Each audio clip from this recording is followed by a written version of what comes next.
제 이름은 이순자, 올해 68입니다. 아들 가족은 도심의 고층 아파트에 살고 평소에는 명절이나 도움이 필요할 때 말고는 얼굴 볼 일이 없습니다. 오늘은 예외였습니다. 아들 준영이가 저와 세 식구가 함께 제주도 여행을 가자고 했습니다. 얼마 전 제가 새로 받은 경로 우대 카드를 기념하는 의미라고 했습니다. 얼마 전 제가 새로 받은 경로 우대 카드를 기념하는 의미라고 했습니다. 10살 난 손녀 하윤이는 할머니와 함께 돌고래 쇼를 보러 가자며 특히 준영이가 여행 경비를 내라고 한 뒤로는 더욱 가고 싶지 않았습니다. 하지만 결국 2,5만 원의 여행 경비를 지불했고 그 대가로 이 가족의 겉보기에는 화목한 모습을 얻었습니다. 적어도 공항 탑승구 앞에서는 그렇게 보였습니다. 우리 네 사람은 탑승구 앞에 줄을 섰고 줄은 느릿느릿 앞으로 움직였습니다.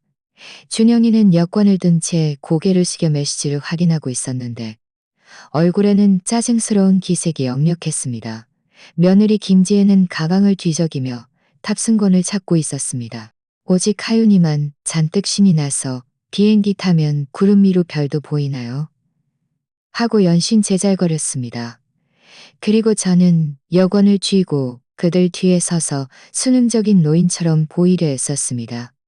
며느리가 준 미색 트렌치코트를 입고 작년에 하윤이가 선물해준 운동화를 신었습니다.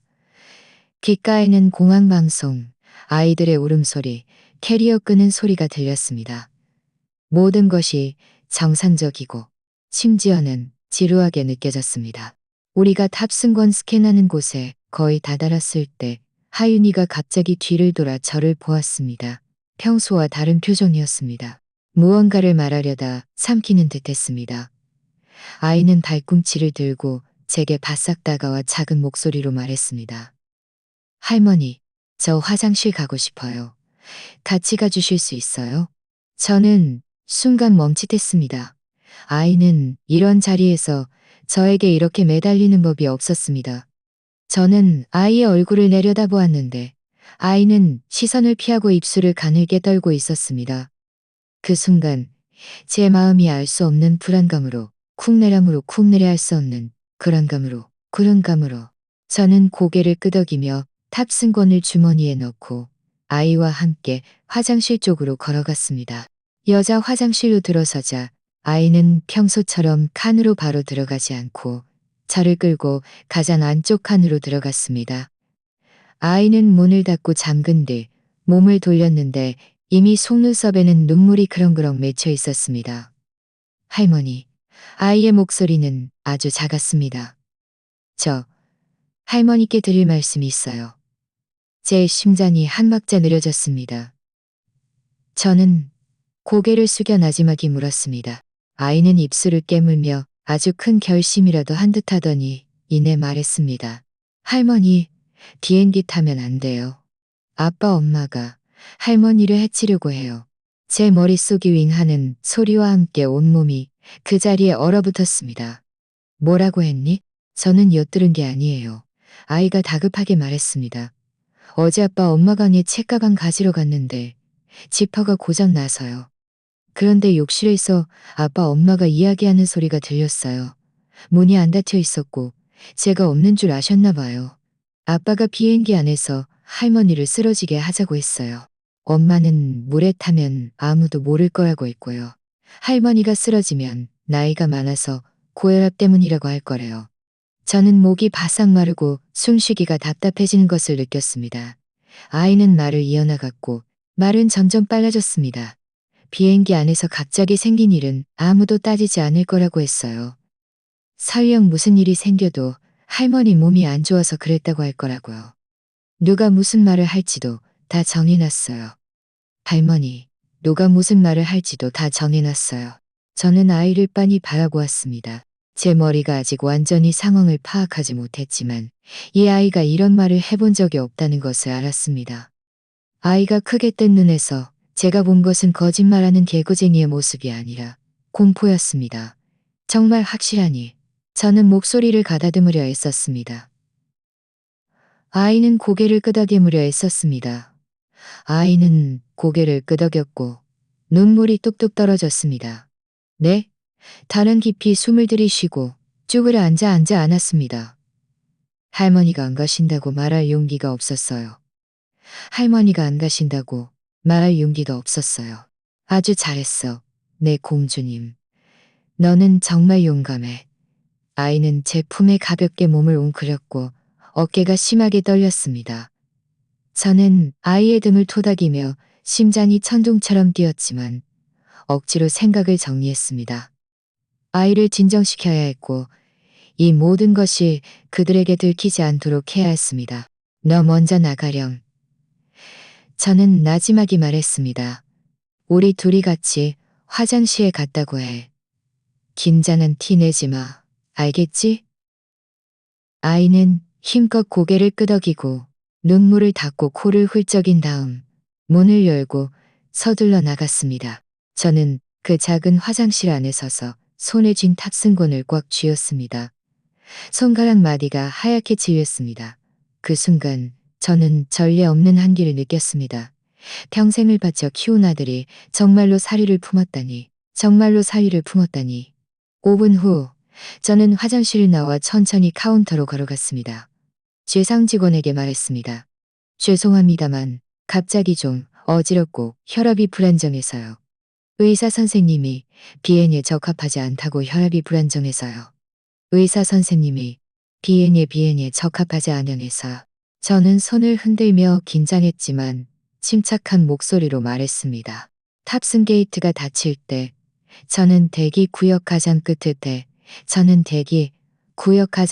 통유리창 앞에 서서 그 거대한 비행기가 천천히 뒤로 물러나 활주로로 진입하는 것을 바라보았습니다.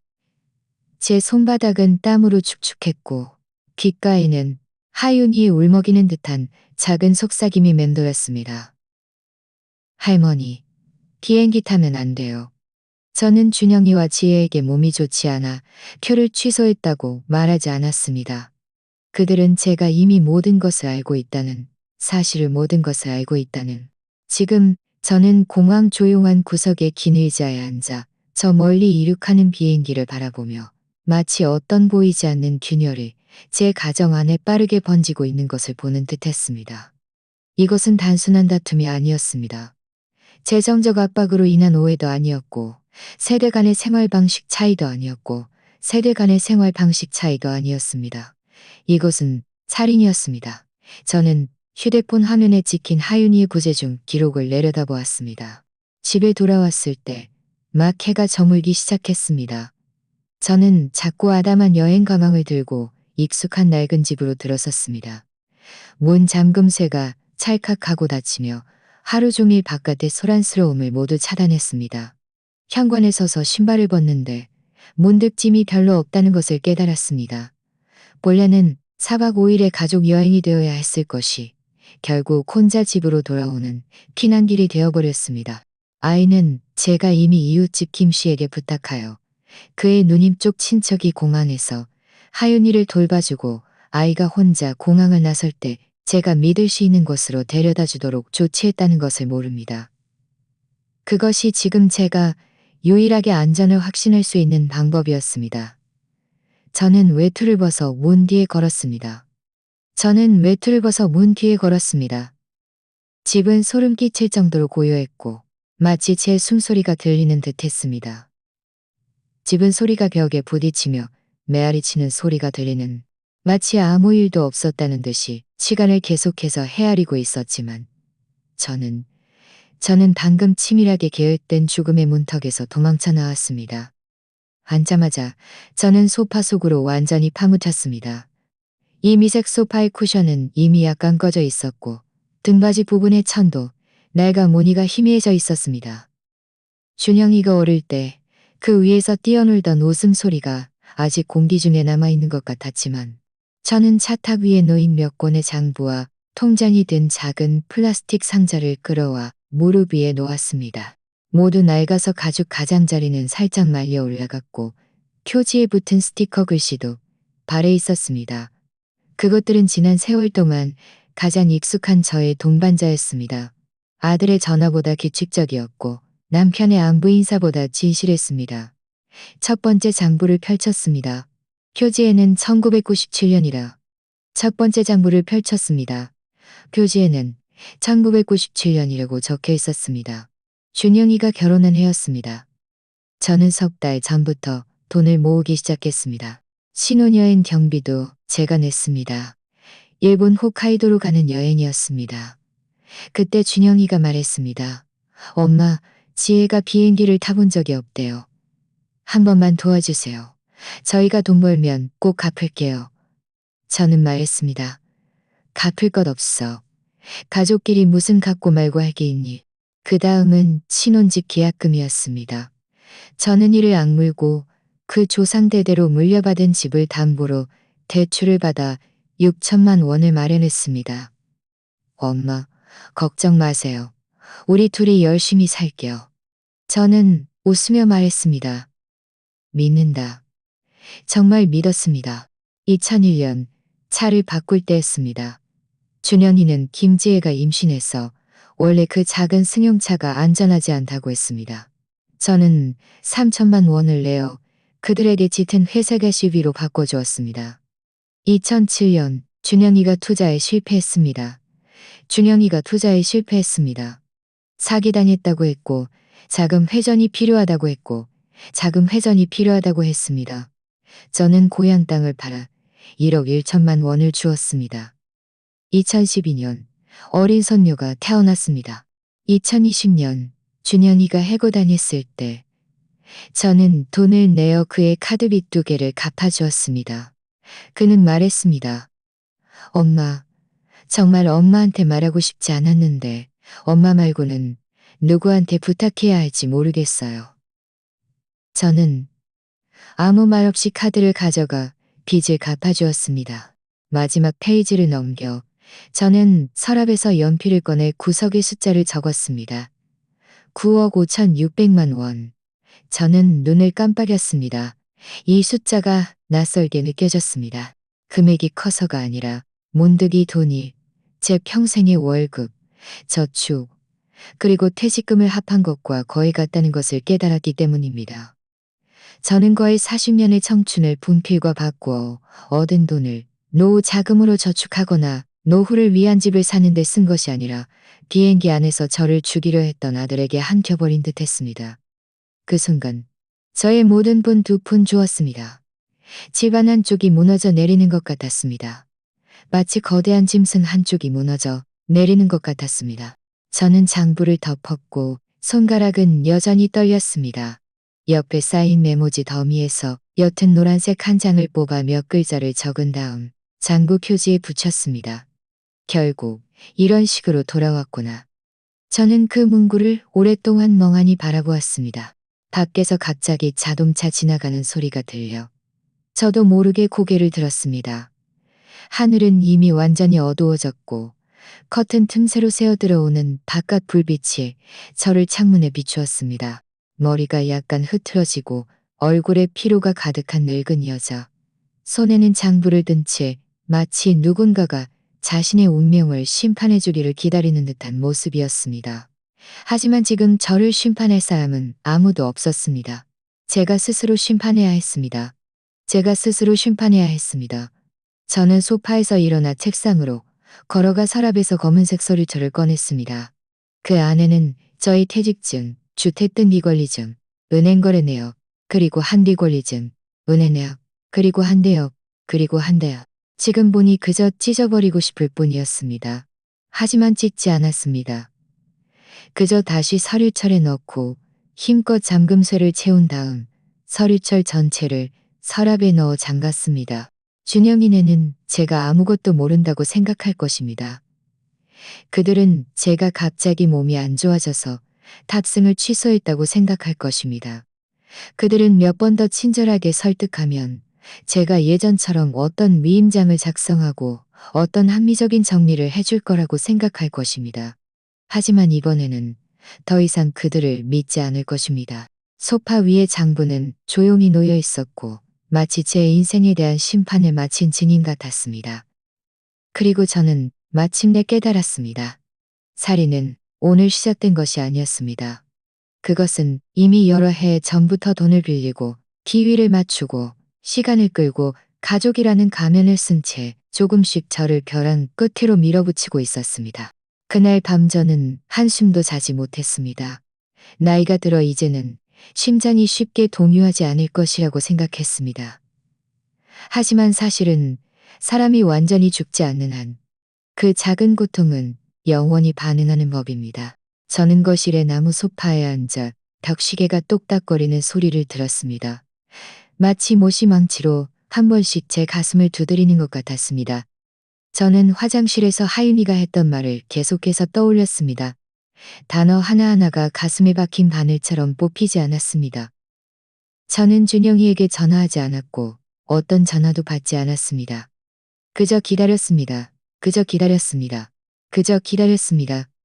그가 먼저 연락해 오기를, 다음에는 무슨 말을 할지 보려고. 저는 휴대폰 화면에 뜬 박준영 세 글자를 5초 동안 멍하니 바라보다가 통화 버튼을 눌렀습니다. 엄마? 그는 입을 열자마자 심지어 약간의 웃음기까지 머금은 목소리였습니다. 괜찮으세요? 저는 소파에 기대어 앉아 침착한 목소리로 말했습니다. 괜찮아. 너희는 제주도에 도착했니? 방금 착륙했어요. 날씨도 좋고. 엄마는 어떠세요? 정말 몸이 안 좋으셨던 거예요? 그는 아무렇지 않게 마치 일상적인 안부를 묻듯 물었습니다. 많이 나아졌어. 약도 먹었고. 제가 대답했습니다. 아이고, 다행이네요. 그는 말을 마치고 잠시 뜸을 들이더니 이내 다시 말했습니다. 엄마, 저랑 지혜도 참 아쉬웠어요. 하윤이도 그렇고 원래 엄마랑 같이 수족관 가고 싶어 했거든요. 저는 피식 웃었지만 아무런 대답도 하지 않았습니다. 그쪽에서 몇 초간 침묵이 흐르더니 그는 다시 입을 열었습니다. 그는 다시 입을 열었습니다. 사실 제가 오늘 엄마께 전화드린 건 앞으로 정리해야 할 일들에 대해 이야기하고 싶어서예요.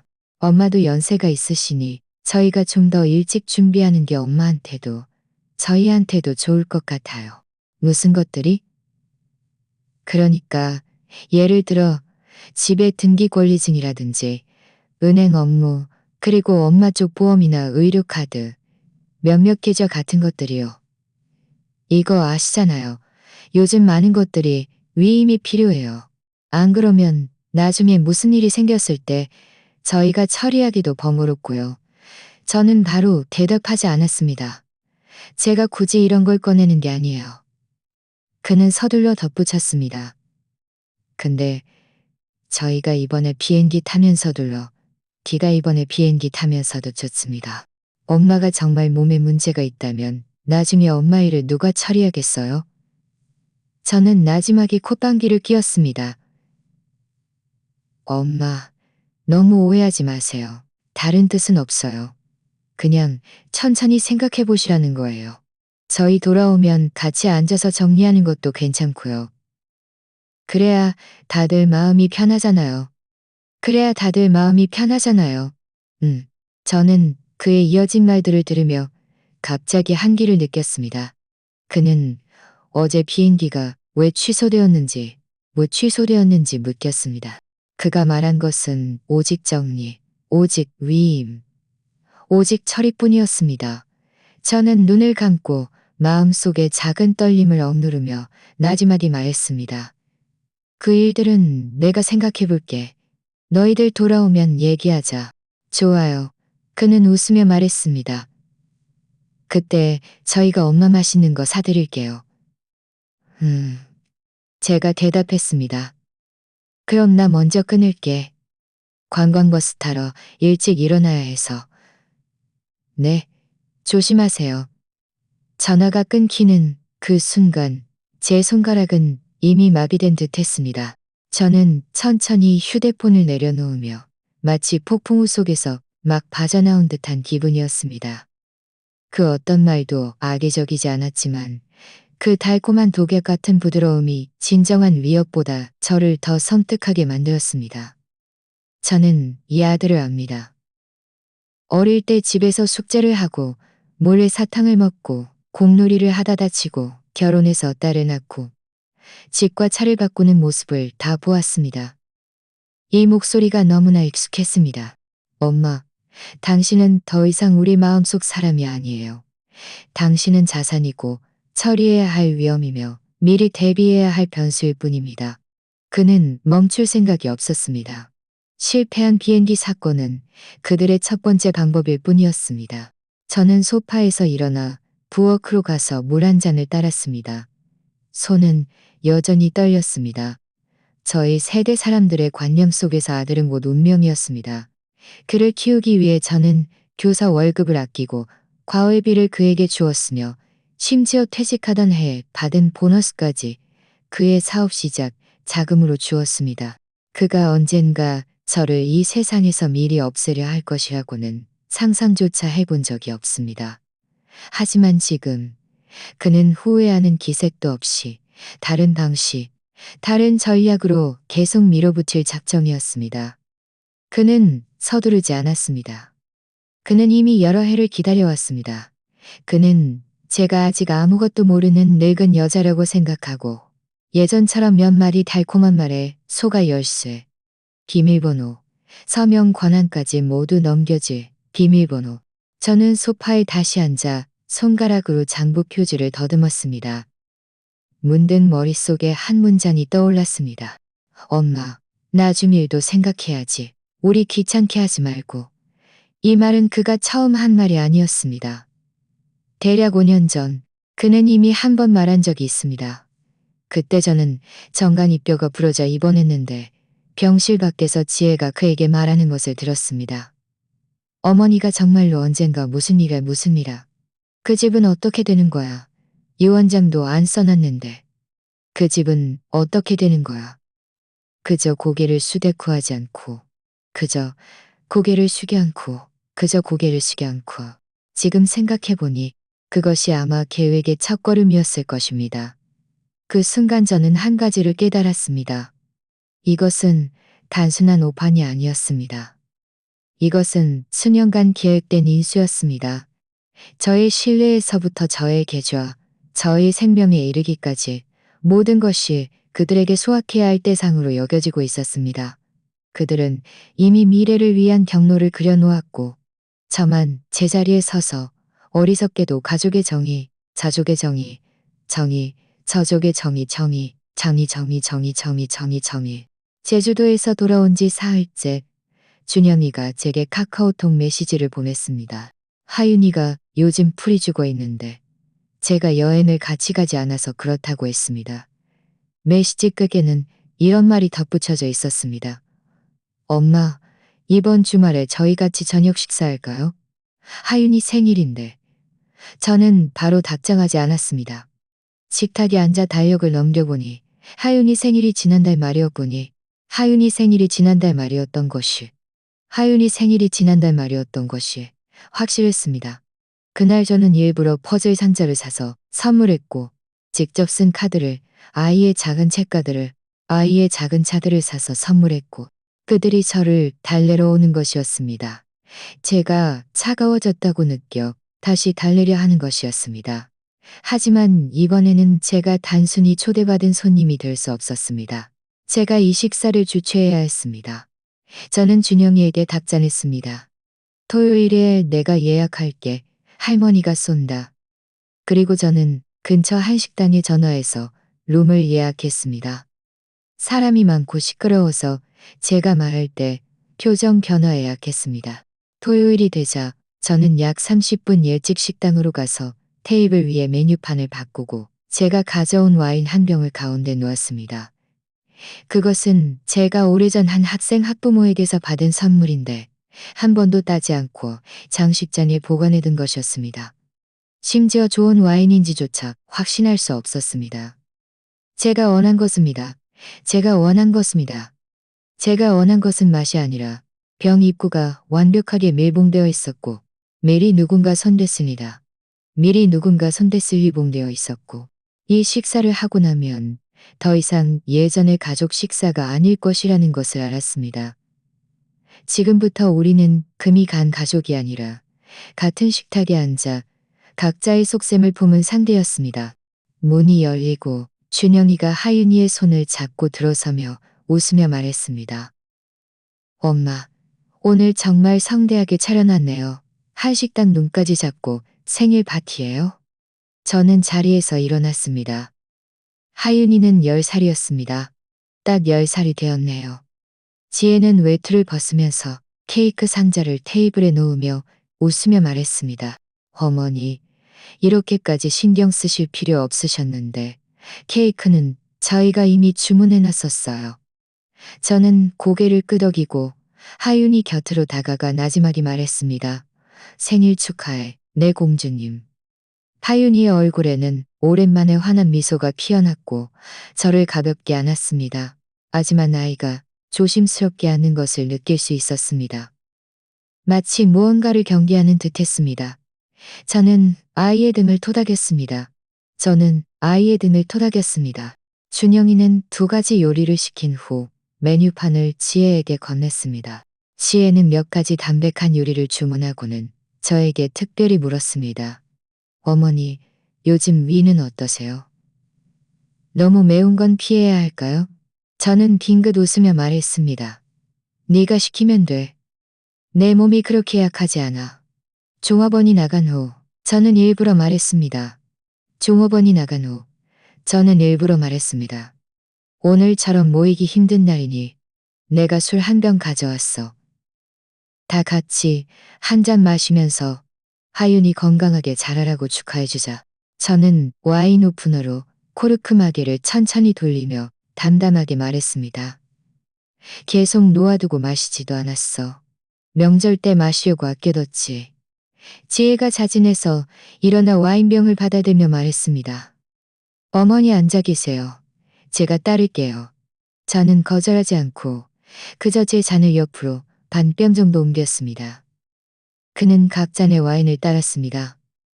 제 차례가 되었을 때, 저는 그의 손이 살짝 멈칫하는 것일 때, 저는 그의 손이 살짝 멈칫하는 것일 때, 저는 잔을 받아들고 제 앞에 놓인 그 술잔을 바라보았지만 마시지는 않았습니다. 준영이가 잔을 들고 말했습니다.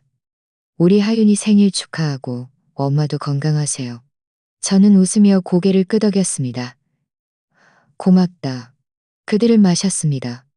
저는 잔을 들어 가볍게 부딪혔지만 마시지는 않았습니다. 저는 잔을 내려놓고 가볍게 말했습니다. 의사 선생님이 며칠 전에 말씀하시길 요즘 약을 먹고 있어서 술은 안 마시는 게 좋겠다고 하셨어. 분위기가 순간적으로 굳어졌습니다. 저는 고개를 끄덕였습니다. 그래. 준영이는 더 이상 말없이 고개를 숙여 하윤이에게 음식을 덜어주었습니다. 하윤이가 저를 한번 쳐다보았는데 복잡한 눈빛이었습니다. 저는 아무렇지도 않게 생선 한 젓가락을 집었습니다. 평소처럼 식사를 하고 농담을 나누었지만 그 와인잔은 계속 그대로 놓여 있었습니다. 식사 후 케이크를 자르고 사진을 찍는 등 모든 것이 예년과 같았습니다. 그들은 심지어 예년보다 더 열정적이었습니다. 지혜는 휴대폰을 꺼내 여러 장 연속으로 사진을 찍으며 친구들에게 공유하겠다고 했습니다. 저는 웃는 얼굴로 협조했지만 눈꼬리로는 계속 지혜의 움직임을 주시했습니다. 그녀의 잔이 가장 빨리 비워졌고 술 기운이 오르자 말도 좀 더 빨라졌습니다. 그녀는 저를 보며 말했습니다. 어머니, 하윤이가 중학교 졸업하면 아예 저희랑 같이 사시는 건 어떠세요? 혼자 그 낡은 집에 계시는 저희도 불안하고요. 혼자 그 낡은 집에 계시면 저희도 불안하고요. 저는 찻잔을 들고 직접적인 대답을 피했습니다. 아니면 어머니가 이쪽으로 매일 TV 보고 아래층에는 또래 친구들도 있어서 이야기 나눌 수 있고요. 지혜는 잠시 멈칫했습니다. 사실 저희가 다른 뜻이 있는 건 아니에요. 그냥 어머니 몸에 정말 무슨 일이라도 생기면 서로 돌볼 사람이 있으면 좋잖아요. 지금 도시 집값도 잘 안 팔리고 만약 어머니 쪽 집을 나중에 하윤이에게 넘겨줄 생각이라면 미리 저희 명의로 이전해 두시는 게 어때요? 저는 천천히 찻잔을 내려놓고 입을 닦았습니다. 그 일은 급할 거 없어. 집은 내가 아직 처리할 서류가 좀 남아서 나중에 다시 이야기하자. 그는 웃으며 고개를 끄덕였습니다. 어머니 말씀이 맞아요. 저는 제 시험이 성공했음을 알았습니다. 그들은 제가 술 마시는 것을 두려워한다는 것을 알고 있었고 더 이상 캐묻지 않았습니다. 그들은 제가 술 마시는 것을 알고 있었고 더 이상 캐묻지 않았습니다. 그들은 그들 나름대로 계산이 있다는 뜻이었습니다. 그들은 제가 재산에 대해 어떻게 반응하는지에 더 관심이 있었습니다. 할머니, 제가 아래층까지 같이 가 드릴게요. 저는 고개를 끄덕이고 아이의 손을 잡고 계단을 내려갔습니다. 계단 모퉁이에 다다르자 아이가 작은 목소리로 물었습니다. 할머니, 할머니도 술 못 드시는 거죠? 저는 발걸음을 멈추고 아이를 바라보았습니다. 아이는 고개를 숙이고 나지막이 말했습니다. 아이는 고개를 숙이고 나지막이 말했습니다. 방금 할머니가 계속 잔을 보고 계셨던 거 저 다 봤어요. 저는 아이의 머리를 쓰다듬으며 나지막이 머리를 쓰다듬으며 나지막이 머리를 쓰다듬으며 저는 아이를 좀 더 가까이 끌어당기며 말했습니다. 아주 잘했어. 이제부터 내가 천천히 가르쳐 줄게. 아무것도 걱정하지 마. 아이는 눈가가 살짝 붉어졌지만 더 이상 말하지 않았습니다. 집으로 돌아온 후 저는 마시다 남은 와인병을 찬장 깊숙이 넣어두고 병마개가 온전한지 다시 확인했습니다. 제 손가락이 병 표면을 스치는데 마치 보이지 않는 증거를 수집하는 듯 했습니다. 그 생일 저녁 식사 후 저는 한 가지를 완전히 확신했습니다. 그들은 멈출 생각이 없었습니다. 준영이는 태연하게 말을 유도했고 지혜는 심지어 명예 이전을 먼저 언급했습니다. 말은 가볍게 했지만 저는 분명하게 들었습니다. 그들은 그저 방식을 갖고 계속 밀어붙이고 있을 뿐이었습니다. 식탁에 앉아 있었지만 제 마음은 이미 움직이기 시작했습니다. 제 마음은 이미 움직이기 시작했습니다. 정말로 마음먹으면 적음이 더 많습니다. 그들은 저를 법을 모르고 증거도 없으며 나이 많고 겁이 많아 일을 벌이지 못하는 노인으로 만들고 싶어 했습니다. 다음 날 아침 일찍 저는 주민센터에 갔습니다. 그곳에는 제가 오래전 가르쳤던 학생 한 명이 있었는데 지금은 이 지역의 담당자였습니다. 제가 조언을 구할 일이 있다고 하자 그는 퇴직한 선배 소장님을 연결해 주었습니다. 소장님을 연결해 주었습니다. 소장님을 연결해 주었습니다. 소장님을 적고는 미간을 찌푸렸습니다. 키는 뒤집 중반쯤 되어 보였습니다. 키는 크지 않았고 머리는 깔끔하게 깎여 있었으며 예전 경찰 특유의 시원시원한 말투를 갖겨 있었으며 녹음 파일도 증거가 될까요? 제가 물었습니다. 선명한 녹음이어야 하고 인물이 누구인지 명확하며 완전한 시간 흐름이 있어야 합니다.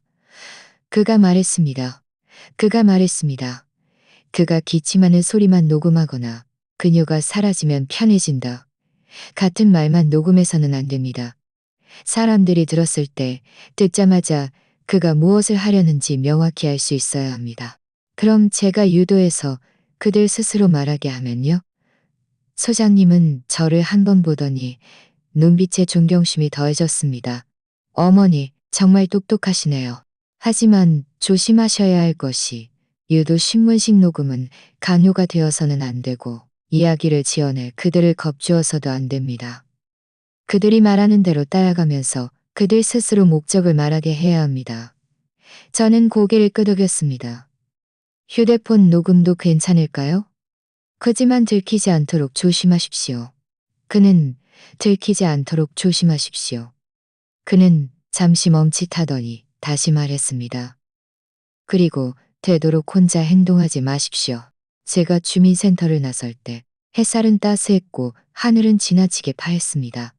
저는 고개를 들어 하늘을 한번 올려다보았습니다. 문득 제 인생은 느리게 늙어왔지만 이제는 마침내 좀 더 단단해져야 할 때가 왔다는 생각이 들었습니다. 저는 항상 녹음기를 가지고 다녔고 휴대폰도 통화 자동 녹음 기능이 있는 모델로 바꾸었습니다. 매일 녹음 파일을 정리하여 문서로 만들고 구간별로 라벨을 달고 날짜와 시간을 기록했습니다. 처음에는 아무것도 녹음되지 않았습니다. 그들은 조심스러워졌습니다. 전화 통화에서는 더욱 신중하게 말했고 카카오톡 음성 메시지로는 일상적인 사소한 이야기만 했습니다.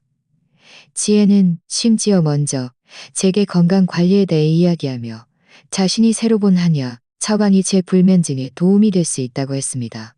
저는 들으면서 대답했습니다. 저는 들으면서 대답했습니다. 네가 마음 썼구나. 저는 배려만 썼구나. 겉으로는 평소와 다름없이 말이 많지 않고 태도가 평온했으며 심지어 말투도 예전과 같았습니다. 전화를 받으니 준영이의 목소리였습니다. 엄마, 점심 드셨어요? 방금 먹었어. 제가 말했습니다. 너는? 도시락이요. 요즘 회사도 좀 힘드네요. 저는 대꾸하지 않고 계속 그의 말을 들었습니다. 아니나 다를까 그가 입을 열었습니다. 엄마, 제가 그날 말씀드렸던 거, 집 문제에 대해 좀 생각해 보셨어요? 그는 잠시 멈칫했습니다. 엄마도 이제 앞날을 생각해야죠. 사람이 나이가 들면 언젠가 세상에 없을 수도 있는데 그때 집 서류가 명확하지 않으면 저는 나지막이 응 하고 대답했습니다. 아니면 엄마가 뭐라도 좀 써두는 게 어때요? 그냥 뜻만이라도 적어두면 저희가 나중에 확실히 알아서 실수 없이 처리할 수 있잖아요. 저는 망설이는 듯한 말투로 가장했습니다. 나는 그런 거 잘 못 써. 네가 정말 방법이 있다면 네가 곧 대답했습니다. 네가 뭐라도 써서 나한테 보여줘봐. 그쪽에서 잠시 침묵이 흘렸고 준영이는 이내 말했습니다. 좋아요. 그럼 제가 하나 써서 재년이는 이내 말했습니다. 심장이 좀 빠르게 뛰었습니다. 이 통화는 녹음되었습니다.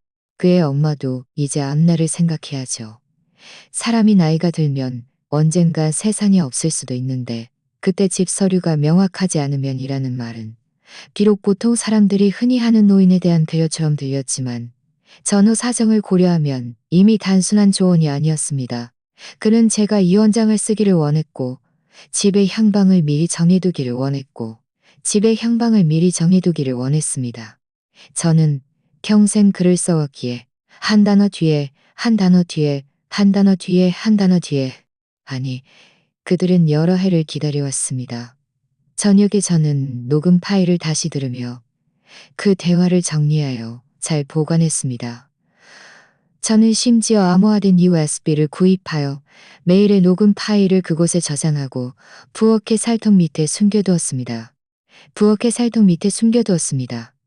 집안에서 제가 가장 믿을 수 있는 사람은 아마 하윤이밖에 없을 것입니다. 하지만 아이는 아직 어렸고 저는 이마저도 아이에게 떠넘길 수 없었습니다. 다음 날 오후 저는 이마저도 아이에게 떠넘길 수 없었습니다. 제목은 주택 처분 의사 확인서라고 쓰여 있었습니다. 내용은 아주 태연하게 쓰여 있었는데 요지는 제가 자발적으로 주택 소유권을 아들 박준영에게 위임하여 관리하도록 하며 그 이유는 미래에 처리할 때 법적 분쟁이 발생하는 것을 피하기 위함이라는 것이었습니다. 끝에는 본 의사 확인서는 순전히 개인의 진정한 생각이며 외부의 강요나 협박이 없었음을 밝힙니다라는 문구도 있었음을 밝힙니다. 저는 다 읽고 난 후 소파에 앉아 꼬박 10분 동안 아무 말도 하지 않았습니다. 그 문서에는 날짜가 쓰여 있지 않았고 형식상 법적 효력도 없었습니다. 그들은 서두르면 안 된다는 것을 알고 있었습니다. 그들의 전략은 잠식하는 것이었습니다. 조금씩 저의 양보를 잠식해 나가다가 언젠가 제가 정말로 서명하면 그때 가서 다른 글을 써낼 작정이었습니다. 노인이 너무 영리하면 뒷정해 보입니다. 그래서 제가 마치 모든 것을 내려놓는 듯한 모습을 보여야만 그때 가서 제가 마치 모든 것을 내려놓는 듯한 모습을 보여야만 그래서 제가 마치 그들은 거습을 보여야만 우리 세 식구 가족 사진을 찍고 싶어서 하윤이 성장 기록으로 남기려고. 너희도 같이 올 수 있니? 준영이는 곧바로 답장했습니다. 물론이죠. 지혜가 이어서 한마디 덧붙였습니다. 무슨 바람이 불어서 갑자기 감성적이 되셨어요? 저는 답장했습니다. 요즘 태블릿 사용하는 걸 배우고 있는데 추억 앨범을 만들어 보고 싶어서 사진이 부족해. 그들은 더 이상 묻지 않았습니다. 토요일 그날 저는 남색 외투를 입었습니다. 결혼 기념일에 직접 만들었던 옷인데 색은 어두웠지만 단정히 보였습니다. 저는 일찍 사진관에 가서 세팅을 부탁했습니다. 사진작가에게 특별히 음향을 끄고 조명을 부드럽게 해달라고 당부했습니다. 그리고 제 가방 안에는 펜 모양의 검은색 녹음기를 넣어두었습니다. 필통 안쪽 칸에 꽂아두니 마치 퇴직한 선생님인 제가 늘 가지고 다니던 오래된 습관처럼 보였습니다. 그들은 그렇게 늦지 않게 도착했습니다. 준영이는 카키색 원피스를 입었고 지혜는 카키색 원피스를 입었고 아이는 계속 제 쪽으로 바싹 붙어왔는데 마치 제 안색을 살피는 듯했습니다. 저는 못 본 척하고 그저 웃으며 그들을 맞이했습니다. 사진 다 찍고 나면 너희한테 할 얘기가 좀 있어. 저는 아무렇지도 않게 말했습니다. 무슨 일이에요? 지혜가 물었습니다. 사진 다 찍고 나서 얘기하자. 시간 지체하지 말고. 작가님 오래 기다리실라. 저는 손목시계를 올려다보았습니다.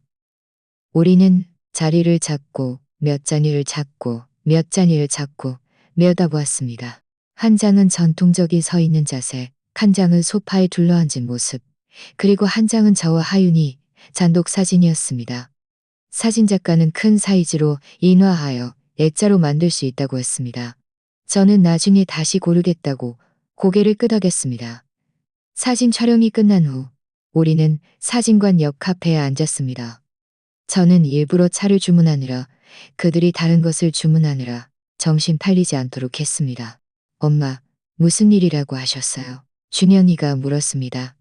저는 가방에서 빨간색 서류 봉투를 꺼냈습니다. 동작은 느렸지만 확고했습니다. 제가 얼마 전부터 오랫동안 생각해봤는데 우리 옛날 가족 사진도 생각나고 네 아빠가 그때 살아계실 때 그랬지. 낡은 집을 누구에게 물려주든 결국은 사람의 정을 남기기 위한 거지. 재산 다툼이 아니라고. 제 목소리는 느려졌고 말투는 회상하는 듯했습니다.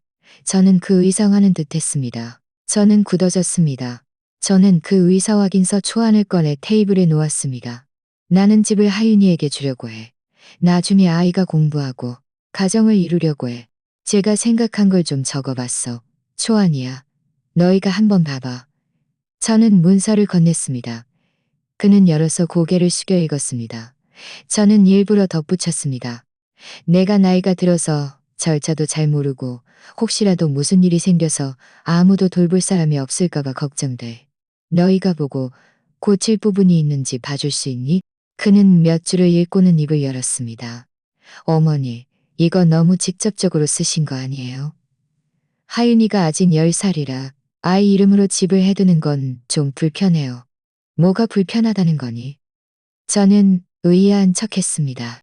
주로 아이가 어려서 자기 명의로 부동산이 있으면 법적으로 많은 절차가 막혀요. 나중에 아이가 대출받아 집을 사거나 학군 좋은 집을 살 때도 번거로울 거고요. 아이 이름으로 하기보다는 저희가 잠시 가지고 있다가 아이가 성인이 되면 다시 아이 이름으로 돌려주는 게 나을 것 같아요. 저는 그의 얼굴을 응시하며 평온함을 유지했습니다. 네 말이 일리 있구나.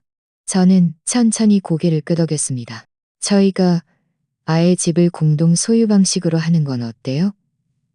일단 준영이 이름으로 하고 하윤이는 명의만 올려두는 식으로요. 나중에 자연스럽게 전환하기가 더 쉬울 거예요. 준영이는 지혜를 한번 쳐다보았지만 아무 말도 하지 않았습니다. 좋아. 저는 담담하게 웃었습니다. 너희 둘 다 어른이니까 너희 판단을 한번 믿어볼게. 그들은 제가 이렇게 시원하게 동의할 줄은 예상치 못했습니다. 지혜는 순간 웃음을 터뜨렸고 목소리는 몇 배 더 가벼워졌습니다. 어머니, 정말 현명하시네요. 저희 번거로움을 많이 덜어주셨어요. 저는 찻잔을 들었습니다. 어차피 나중에 하윤이에게 줄 거니까 누가 관리하든 상관없어. 준영이는 고개를 끄덕이더니 다시 사진 이야기를 꺼내며 한 장을 골라 포스터로 만들어 집에 걸어둘 것이라고 했습니다.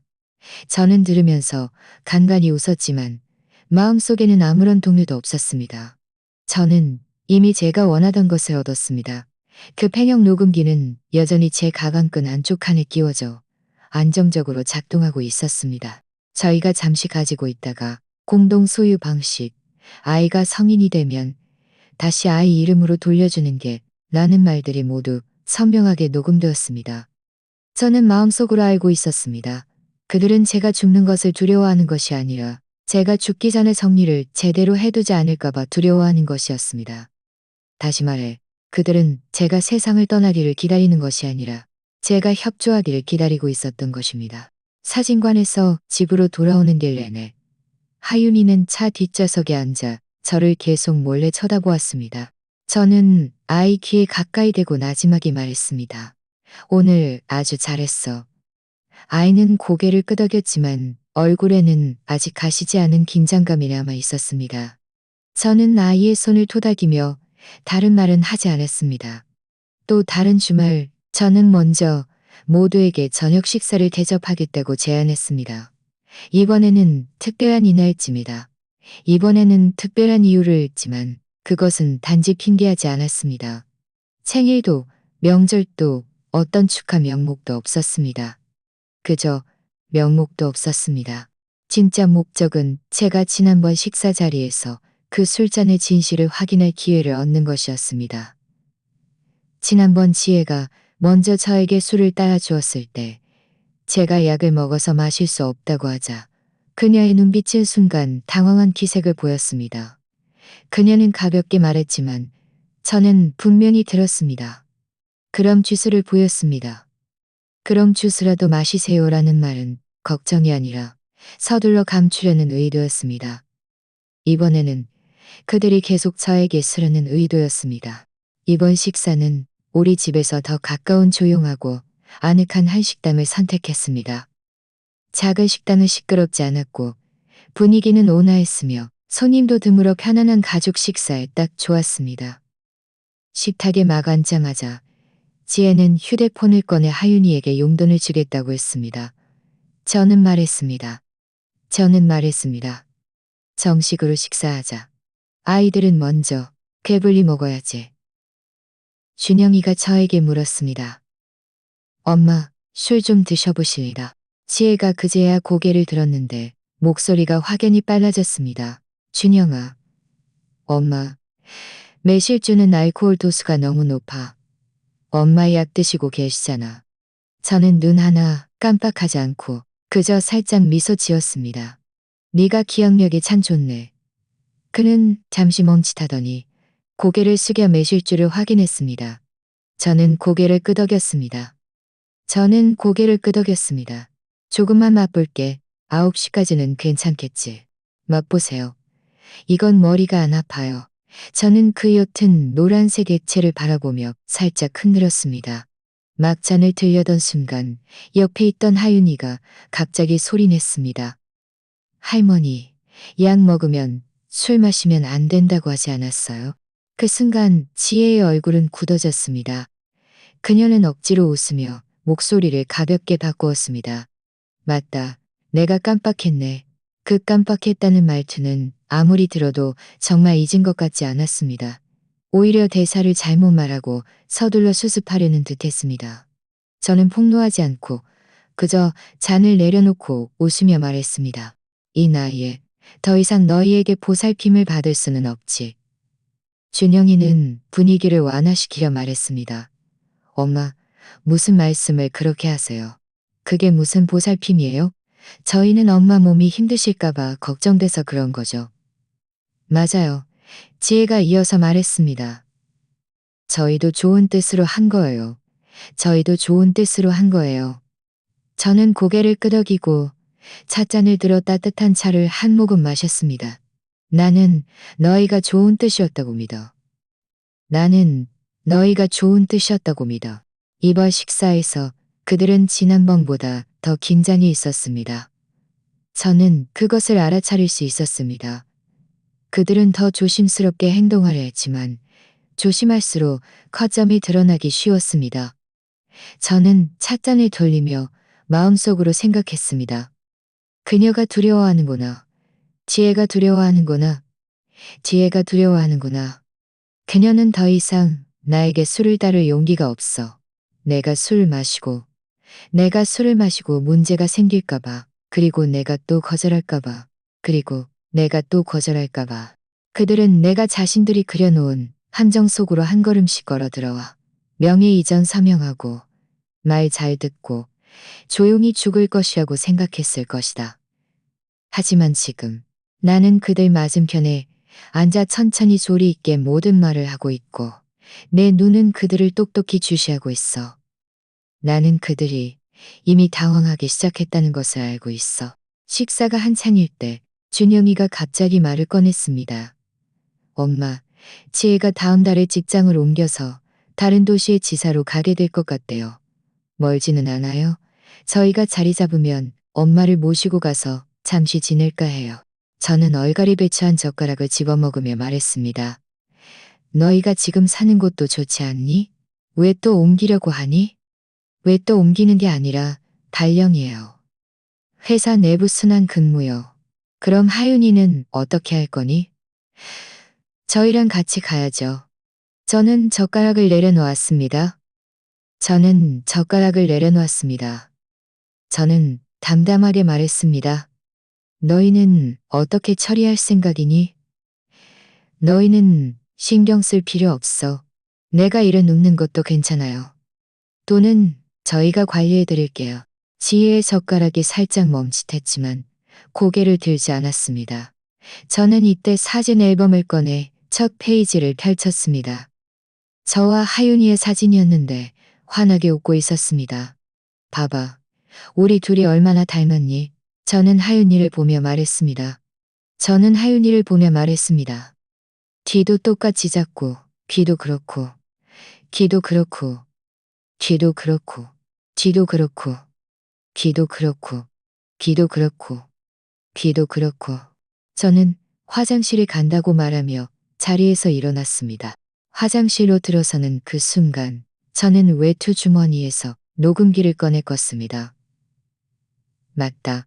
내가 깜빡했네라는 그의 말부터 준영이가 이사가고 집 이야기를 꺼낸 것까지 녹음된 모든 말이 그들의 진정한 목소리라는 것을 알았습니다. 강요된 것도 아니고 억울하게 몰아세운 것도 아니었습니다. 제가 자리로 돌아왔을 때 식사는 이미 막바지였습니다. 그들은 모두 한숨 돌린 듯했습니다. 마치 또 한 고비른 듯했습니다.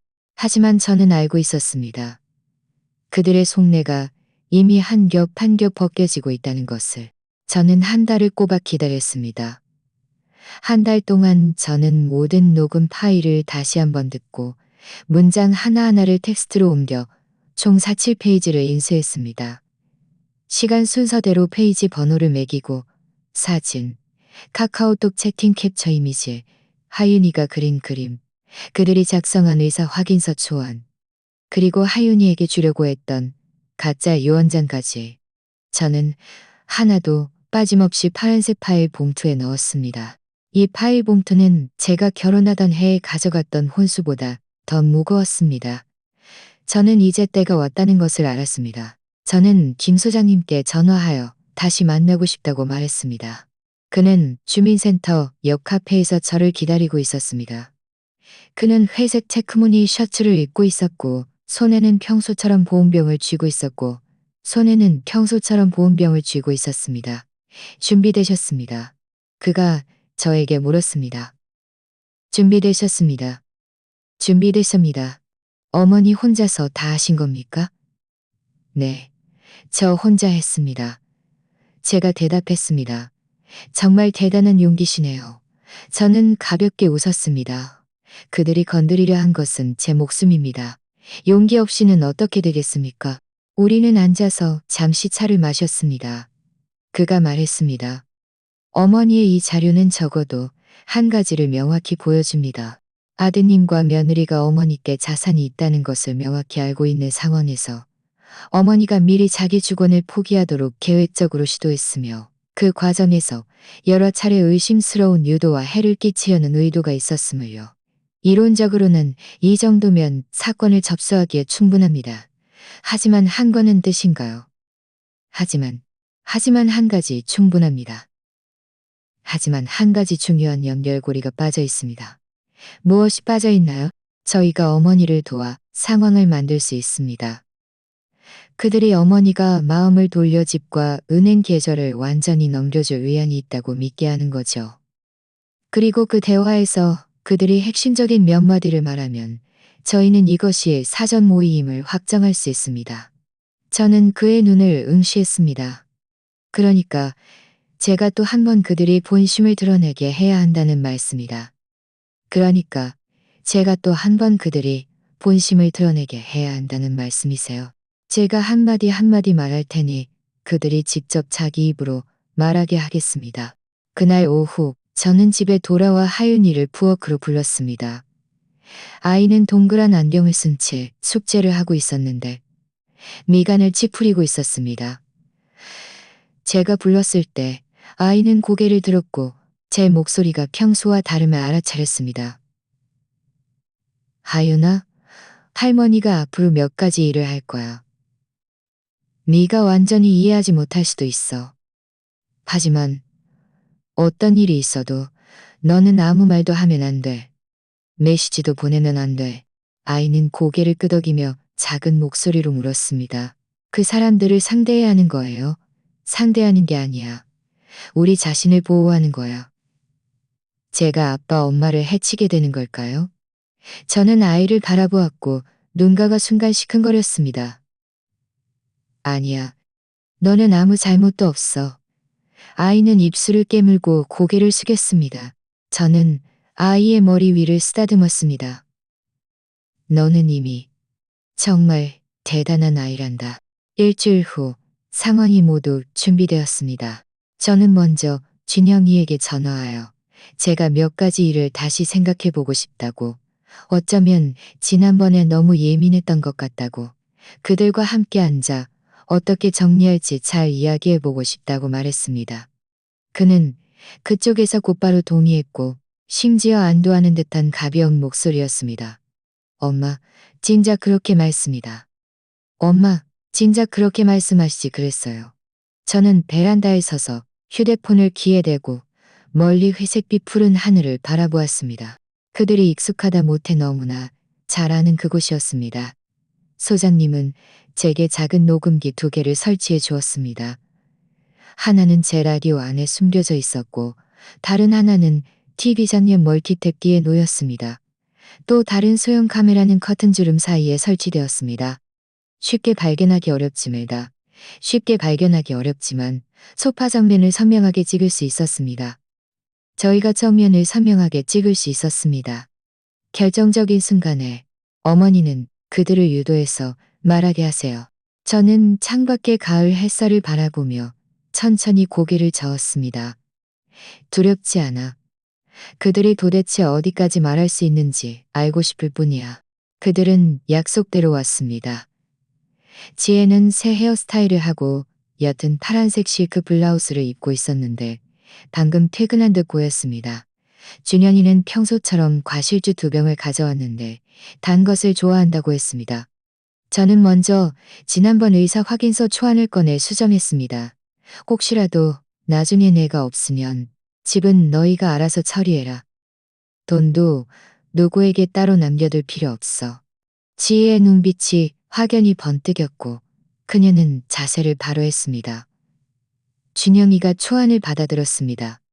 엄마, 정말 그렇게 결정하신 거예요? 저는 고개를 끄덕였습니다. 그럼 구체적인 방법을 말씀해 주세요. 저희가 준비할게요. 저는 망설이는 척했습니다.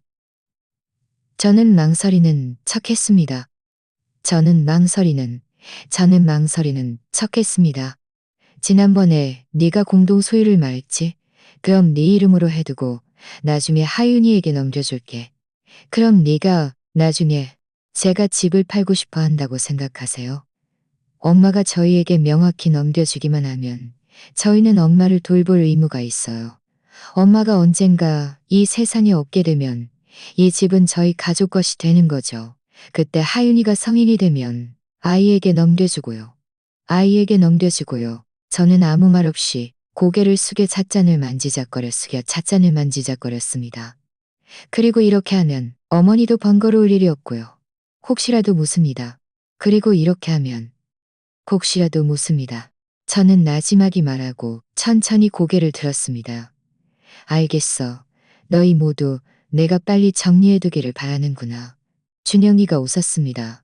저희는 그저 어머니께서 언젠가 갑자기 무슨 일이 생겨서 아무것도 처리할 수 없게 될까봐 걱정하는 거예요. 저는 그를 응시했습니다. 그러니까 너희는 내가 빨리 없어지기를 바라는 거니. 그 순간 공기는 거의 멈춰버렸습니다. 지혜는 순식간에 얼굴색이 변했고 입가에 웃음이 굳었습니다. 엄마, 함부로 말하지 마세요. 내가 함부로 말하니? 저는 천천히 자리에서 일어나 테이블 위에 쪽지를 서류철에 넣었습니다. 엄마, 이러지 마세요. 저희는 좋은 뜻으로 한 거예요. 저는 그의 말을 끊으며 아주 나지막한 목소리로 말했습니다. 내가 70살 되던 해부터 내 뒤실을 정리하라고 내가 첫 태아백을 먹기 시작했을 때부터 내가 무엇을 먹고 마시는지 신경 썼지. 그날 식사 자리에는 항상 술이 있었고 그날 식사 자리에는 항상 술이 있었지. 지혜가 일어섰습니다. 엄마, 미치셨어요? 내가 미친 게 아니야. 제 시선은 평온했습니다. 내가 깨어난 거야. 15분 후 경찰관들이 문을 열고 들어왔고 김 소장님이 그 뒤를 따랐습니다. 군더더기 없는 상황이었습니다. 준영이는 완전히 멍해져서 입을 반쯤 벌린 채 미간을 찌푸리며 의자에 주저앉았습니다. 저는 소장님에게 고개를 돌려 말했습니다. 저는 준비되었습니다. 저는 준비되었습니다. 저는 돈 때문에 그런 게 아니에요. 준영이가 이 말을 할 때 우리 집에 이 정도 재산 저는 그렇게 따지지 않아요. 하지만 저는 엄마 아들이고 엄마를 위해 미리 잘 생각해 드릴 책임이 있어요. 엄마, 너무 오해하지 마세요. 저희가 엄마 돈을 원하는 게 아니라 엄마를 위해서예요. 엄마를 위해서예요. 엄마를 위해서요. 저는 나지막이 웃었습니다. 엄마가 다른 사람에게 맡겨도 결국 저희가 나서야고. 그는 고개를 끄덕였습니다. 그는 고개를 끄덕였습니다. 엄마 몸이. 제가 듣기 싫은 말을 좀 하자면 엄마 몸이. 엄마, 저와 지혜요. 그는 아주 자연스럽게 대답했습니다. 엄마도 너무 흥분하지 마세요. 그는 이어서 말했습니다. 저희가 전환 협약을 작성할 수 있을 것 같아요. 집은 잠시 저희 명의로 해두고 계좌는 후견인을 지정하는 거죠. 걱정 마세요. 저희가 엄마 돈에 손대지 않을 거예요. 저는 그를 응시하며 한마디씩 말했습니다. 너는 내가 빨리 죽어서 이 늙은 몸뚱이의 재산을 나눠 가졌습니다. 이 말이 터져 나왔을 때 제 목소리에는 분노도 울음도 섞여 있지 않았습니다. 그저 마침내 모든 것을 똑똑히 보게 된 평온함만 있었습니다. 그의 얼굴은 순식간에 변했습니다. 그는 저를 빤히 바라보았고 입은 살짝 벌어져 있었으며 눈빛에는 더 이상 웃음기가 없었습니다. 대신 순간적인 당황스러움이 스쳐 지나가더니 이내 분노로 바뀌었습니다. 그날이 무슨 뜻이에요? 그 말이 무슨 뜻이에요? 무슨 뜻이냐고? 내가 정말 버타였니? 네가 되물라고 부르지 마. 너는 언제부터 이런 짓을 꾸민 거야? 저는 찻잔을 테이블에 놓았습니다. 너는 나를 속이려 하고 집을 빼앗으려 하고 나에게 서명을 받아내려 할 때만 엄마라고 부르잖아. 지금 네가 뭘 하려는 거니? 그의 목소리가 반음 높아지기 시작했습니다. 내가 뭘 하냐고요. 김 소장님은 침착한 표정으로 말했습니다. 박준영 씨, 저희는 이미 당신과 배우자 김재희 씨가 계획적인 살인 미수를 저지른 혐의에 대한 증거를 확보했습니다. 그들이 연행될 때 저는 따라 나가지 않았습니다. 경찰관이 문을 닫기 전 저에게 말했습니다. 이순자 어르신, 저희가 나중에 다시 연락드릴 테니 입건 절차에 협조해 주시면 됩니다. 가을이 막 끝나갈 무렵 햇살은 여름보다 더 고요해졌습니다. 아침에 나갈 때는 겉옷을 걸쳐야 했고 저녁에 집에 돌아와 문을 열면 발바닥에 부드러운 낙엽이 붙어 있었습니다. 그날 오후 하윤이는 집 뒤뜰의 돌계단에 앉아 있었습니다. 한 손에는 그림책을 들고 다른 손으로는 턱을 괴고 있었는데 마치 무언가를 기다리는 듯하기도 하고 무언가를 생각하는 듯하기도 했습니다. 저는 마당에서 옷과 이불을 말리고 있었는데 아이가 움직이지 않는 것을 보고는 다가가 옆에 앉았습니다. 왜 숙제 안 하니? 아이는 그림책을 옆에 내려놓고 작은 목소리로 말했습니다. 아이는 그림책을 옆에 내려놓고 작은 목소리로 말했습니다. 다 했어요. 저는 고개를 끄덕였고 더 이상 묻지 않았습니다. 이 말은 아이가 그동안 한 번도 묻지 않았던 말이었습니다. 요 며칠 아이는 아무 일도 없었던 것처럼 학교에 가고 밥을 먹고 잠을 자며 어느 하나 빠짐없이 생활했습니다. 하지만 저는 아이의 마음에 매듭이 하나 있다는 것을 알고 있었고 아이는 그 매듭을 계속 피해 다니고 있었습니다. 저는 서둘러 대답하지 않았습니다. 아이는 다시 고개를 들고 작은 목소리로 물었습니다. 제가 말하지 않았으면 아빠 엄마는 감옥에 가지 않았을까요? 저는 아이의 눈을 바라보았습니다. 그 눈빛은 아이의 나이보다 더 일찍 회색빛 세상을 접했고 그 회색빛이 아이의 잘못이 아니라고 말해줄 누군가를 더 필요로 했습니다. 저는 천천히 입을 열었습니다. 너는 그저 진실을 말했고 나를 보호했고 너 자신도 보호한 거야. 아이는 입술을 깨물며 아이는 입술을 깨물며 아이는 입술을 깨물며 아무 말도 하지 않았습니다. 저는 이어서 말했습니다. 알고 있니? 너를 진정으로 사랑하는 사람은 너를 힘들게 하지 않아. 그들은 네 아빠 엄마야. 하지만 그들도 잘못을 저질렀어. 우리가 그들을 사랑하지 않는 것이 아니라 그들이 잘못된 일을 끝까지 하도록 돕지 않는 거야.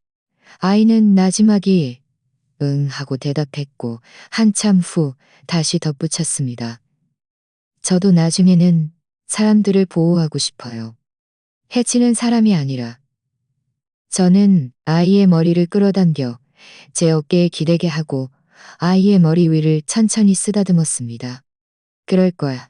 저는 아이가 가볍게 한숨 쉬는 소리를 들었습니다. 그 한숨은 어린아이의 것 같지 않았습니다.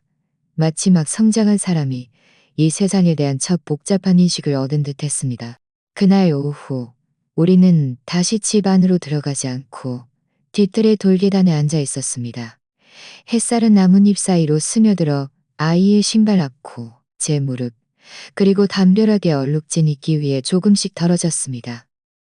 저는 문득 20년 전 제가 처음 이 집에 이사 왔을 때 이 마당이 온통 황토같이였다는 사실이 생각났습니다. 그때 진영이는 대학을 졸업하고 일자리를 찾아 낡은 집을 2층으로 개조하고 싶다고 했습니다. 나중에 그는 정말 집을 고쳤지만 증축 부분의 열쇠는 저에게 한 번도 넘겨주지 않았습니다. 저는 그때 그것이 가정을 이루는 것이고 아들은 나중에 자신만의 공간이 필요하다고 생각했습니다. 이제야 깨달았습니다.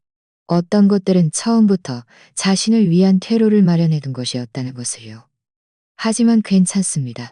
이순자 씨는 70이 되던 해 체면 있는 여행에서 죽을 뻔했습니다. 그녀는 아무 말도 하지 않고 아무것도 묻지 않고 아무것도 묻지 않고 모든 것을 참아내는 어머니로 계속 살아갈 수도 있었습니다. 하지만 그녀는 그러지 않았습니다.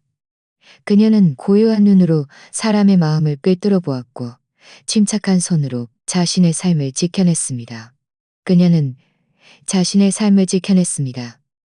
그녀는 자신의 조용히 사라지게 할 계획을 세우는 것을, 계획을 세우는 것을. 그녀는 조용히 증거를 수집하고 함정을 만들고 단계적으로 효심이라는 가면 뒤에 숨겨진 탐욕과 냉담함을 벗겨냈습니다. 하지만 그녀는 그 때문에 비정해지지도 않았습니다. 그녀는 소녀에게 진정한 사랑이 무엇인지 가르쳐 주었습니다. 그녀는 완벽한 가정을 얻지는 못했지만 자기 존엄과 진실을 기꺼이 들으려는 아이를 얻었습니다. 이번 이야기는 여기까지입니다. 5,000명 구독이라는 작은 목표를 달성하는데 몇 번째로 도움을 주실 분이 되실까요? 지금 바로 구독 버튼을 눌러주세요. 채널의 성장을 함께 지켜봐 주시길 진심으로 초대하며 제 이야기가 여러분께도 무언가를 얻어가는 계기가 되기를 바랍니다. 다음 회차에서 다시 만나요. 본 채널의 이야기는 모두 실제 사건을 각색한 것으로 사회 뉴스, 시청자 투고 및 댓글 공간의 공유를 포함하되 이에 국한되지 않습니다. 내용에 대한 어떤 생각이나 제안이 있으시다면 댓글로 저와 함께 토론하거나 여러분의 이야기를 들려주세요.